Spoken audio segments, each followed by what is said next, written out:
Agora eu vou pegar água para minha mãe. Para pegar água, tem que pegar um copo.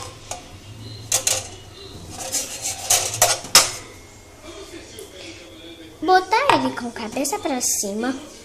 Aí você vem aqui, não é? Abre a geladeira, principalmente ela pega água. Aí você fecha a porta se não tiver uma mão. Então coloca aqui. Uou! Com quantos litros de água? O suficiente. Eu tô aqui em cima, olha. Chegarei até a meia altura. Então você, essa aqui é diferente.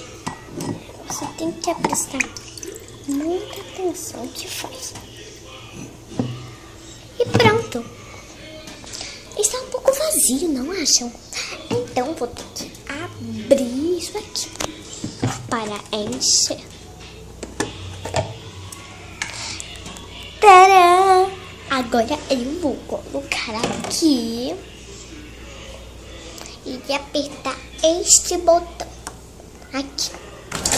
Assim. Aí a água cai. Então, quando estiver bom, você desliga, pega a tampa assim.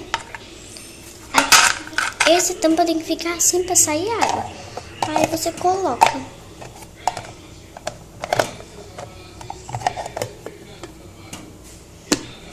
Aperta bem. Agora você pega aqui.